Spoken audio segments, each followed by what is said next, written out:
Hello everyone, welcome back to my channel. Today we are going to discuss about lesson number 8, the article. In this lecture, we will cover meaning, uses, examples and translations of the article. આ લેક્ચરની અંદર આપણે the આર્ટિકલનો અર્થ, તેના ઉપયોગો, તેના ઉદાહરણો જોઈ અને સમજશું અને ત્યારબાદ ટ્રાન્સલેશન કરશું. એટ લાસ્ટ આપણને એઝ યુઝ્યુઅલ હોમવર્ક મળશે. તદુપરાંત માત્ર આ લેક્ચરને સમજી લેજો, કારણ કે આ લેક્ચરની નોટ્સ અને હોમવર્ક જે છે એની પીડીએફની લિંક ડિસ્ક્રિપ્શન બોક્સમાં હશે, એટલે ત્યાં જઈ અને એને ડાઉનલોડ કરી લેજો. પણ પહેલે સમજવું જરૂરી છે. સો ધ મિનિંગ, એ અને એન આર્ટિકલ આપણે આનાથી પહેલે ભણી ગયા છીએ, એ અને એન આર્ટિકલ, અને અત્યારે આપણે જે ભણશું એ ધ આર્ટિકલ ભણશું. હવે શું ફરક છે આ બંનેમાં? તો એ અને એન આર્ટિકલ જે છે એનો અર્થ થાય છે કોઈ એક, અને એક વચનમાં જ વપરાશે. આથી અનિશ્ચિતતા છે. અનિશ્ચિતતા મતલબ કે ફાઇનલ નથી કે કોને લઈ આવવાનું છે. ફોર એક્ઝામ્પલ આપણે એવું કહીએ, bring a boy or a girl from class 8. બરોબર? એટલે કે વર્ગ 8માંથી એક છોકરો કે એક છોકરીને લઈ આવો. બ્રિંગ એટલે લાવવું. ઓકે? પણ કયો છોકરો અને કઈ છોકરીને લાવવું એ નિશ્ચિત નથી. જ્યારે ધ આર્ટિકલ જે છે એ નિશ્ચિતતા બતાવે છે. એક વચન અને બહુવચન બંનેમાં યુઝ કરશું. For example, the boy, the boys, એ જ રીતે ધ ગર્લ, ધ ગર્લ્સ, એટલે એક વચન અને બહુવચન બંનેમાં વપરાશે. Number 1. And the second one is કે એ નિશ્ચિત બતાવે છે. For example, bring a boy whose name is the Raj, એટલે કે એ બાળકને બોલાવી આવો કે જેનું નામ રાજ છે, ફ્રોમ ક્લાસ 8. ઓકે? નાવ એનું યુઝ. તો પ્રાણી કે પદાર્થ વિશે પહેલી વખત જ્યારે આપણે વાત કરતા હશું ત્યારે એ કે એન આર્ટિકલ યુઝ કરશું. જ્યારે એ જ પ્રાણી અને પદાર્થ વિશે આપણે બીજી વખત વાત કરશું ત્યારે ધ આર્ટિકલ વાપરશું. For example, this is a cat, આ બિલાડી છે. ધ કેટ ઇઝ બ્લેક, એટલે આ જ બિલાડી બ્લેક છે. ઓકે? બીજી કોઈ બિલાડીની વાત આપણે કરી નથી. તો પહેલી વખત જ્યારે બિલાડીની વાત કરી ત્યારે એ આર્ટિકલ લગાવ્યું. બીજી વખત સેમ કેટની આપણે વાત કરી છે. That's why we use the article. The second one is, કુદરતી વસ્તુઓ માટે આપણે ધ આર્ટિકલ વાપરશું જે એક અને માત્ર એક જ હોય. Four example, the sun, Suraj, the moon. Okay? હવે ઉદાહરણો જોઈ લઈએ. This is a dog, the dog is brown, આ કૂતરો છે અને તે બ્રાઉન છે. That is an apple, the apples are red.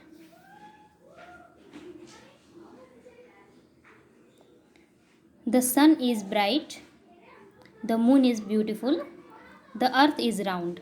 Okay? તો the sun, the moon, the earth, આ બધાય કુદરતી વસ્તુઓ છે. બરોબર? હવે એના પછી છે ફિલિંગ ધ બ્લેન્ક્સ, જે આપણે બુકમાંથી કરશું. ઓકે? અને આની અંદર આપણે એ, એન અને ધ આ ત્રણેય આર્ટિકલનો યુઝ કરીને આને સોલ્વ કરવાની રહેશે. So this is a book. The book is in my hand. Okay? પહેલી વખત બુકની વાત કરી ત્યારે આપણે એ આર્ટિકલ લગાવ્યું છે. બીજી વખત વાત કરશું ત્યારે the article. I have an apple, શા માટે? કારણ કે એથી સ્પેલિંગની શરૂઆત થાય છે. એ, ઈ, આઈ, ઓ ને યુથી જ્યારે સ્પેલિંગની શરૂઆત થતી હશે અને તેનો ઉચ્ચાર પણ એવો જ થતો હશે વોવેલ જેવો, ત્યારે આપણે એન આર્ટિકલ વાપરશું. હવે પાછા એ જ એપલની વાત છે. So the apple is small, મારી પાસે સફરજન છે, તે નાનું છે. This is a bag, the bag has a white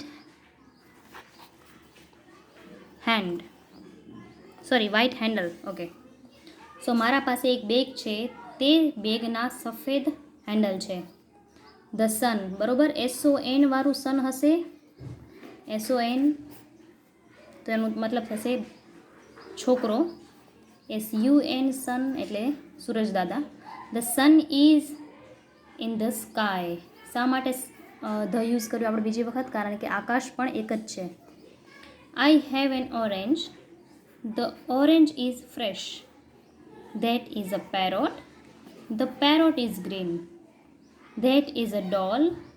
That is a table. એના પછી છે okay so that is a doll that is a table. Okay, બંને અલગ અલગ વાત છે. નાવ અગેન એ જ ડોલની વાત કરેલી છે. That's why we use the doll is on the table, કારણ કે ટેબલની વાત પહેલે થઈ ગઈ છે. Dash moon is a bright and beautiful. The earth is our home. Those are windows. The windows are white. Okay, હવે ટ્રાન્સલેશન.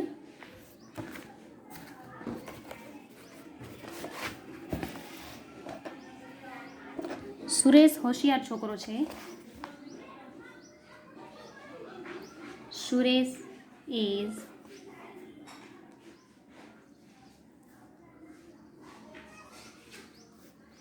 અ clever boy. Sudha આળસુ છોકરી છે. Sudha is an idle girl.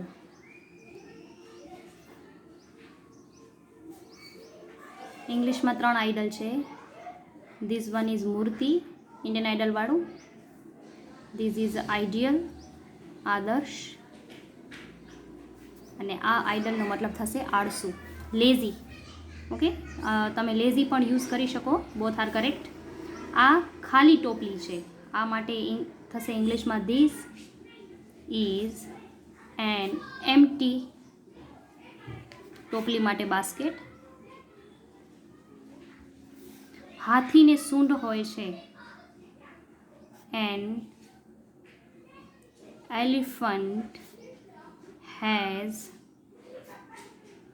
અ ટ્રંક. ટ્રંક એટલે સૂંઢ. અમદાવાદ મોટું શહેર છે.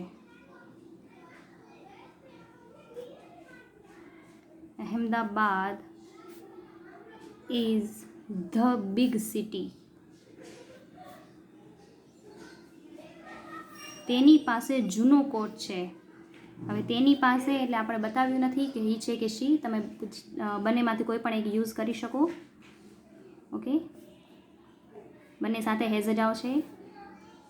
જૂનો કોટનો મતલબ થશે ઓલ્ડ કોટ, બરોબર. અને ઓલ્ડનો સ્પેલિંગ ઓથી શરૂ થાય છે. તદુપરાંત એનો પ્રનાઉન પણ ઓ છે, એટલે આપણે એના આર્ટિકલ યુઝ કર્યું છે. મારી પાસે એક કેરી અને એક નારંગી છે. મારી પાસે એટલે I have one mango and one orange. જો અહીં 1 આપેલું છે એટલે આપણે ઇંગ્લિશમાં 1 કર્યું છે. પણ જેમ હોત કે મારી પાસે કેરી અને નારંગી છે તો આપણે એ અને એન આર્ટિકલ યુઝ કરત, બરોબર. પણ એક એવી સંખ્યા આપેલી જ છે એટલે આપણે 1 યુઝ કર્યું છે. કેરી મીઠી છે અને નારંગી ખાટી છે. સો આ કેરીની વાત આગળ થઈ ગઈ છે. That's why we use the article. The mango is sweet. Again orange આગળ આવી ગયું છે. The orange is sour. Okay, sour આને વાંચશું આપણે શાર. આ પાંદડું છે. This is a leaf. Okay, અલીફ નથી, અલીફ અલગ અલગ છે. લીફ એટલે પાંદડું. પાંદડું પીળું છે, બરોબર. આગળ લીફ આવી ગયું છે. That's why we use the article. The leaf is yellow. આ મંદિર છે. This is a temple. મંદિર સફેદ છે. The temple is white. મારી પાસે છત્રી છે. I have an umbrella. છત્રીને સફેદ હાથો છે. The umbrella has a white handle.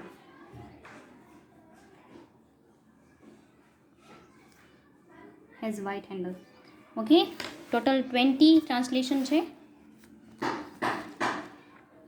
અને 20માંથી આપણે 10 અહીં કર્યા છે, બાકીના 10 જે છે એ હોમવર્કમાં છે. બરાબર, ટોટલ 20 છે, 20માંથી 10 મેં અહીં કરાવ્યા છે, 10 તમને હોમવર્કમાં છે. અને તમને હોમવર્કમાં ન્યૂ વર્ડ્સ અને જે ટ્રાન્સલેશન છે એની PDF મળી જશે ડિસ્ક્રિપ્શન બોક્સમાં, અને અત્યારનો જે લેક્ચર છે એની નોટ્સ પણ તમને ડિસ્ક્રિપ્શન બોક્સમાં મળી જશે. તો આ વિડીયો જુઓ, સમજો અને ત્યાંથી નોટ્સને ડાઉનલોડ કરી હોમવર્ક કમ્પ્લીટ કરો. આઈ હોપ તમને સમજાતું હશે અને આ ઇઝીલી યાદ રહી જતું હશે. So I hope you like my efforts. અને એવા લોકો સાથે શેર કરો જેને ઇંગ્લિશ શીખવાની ધગશ હોય, પણ હેક્ટિક શેડ્યુલ હોય, કાં ફીઝ ન ભરી શકતા હોય, whatever the reason they have, but do share my video with your friends and do subscribe to my channel and hit the bell icon so that you never miss an update. May God bless you to all. Thank you so much. Bye bye.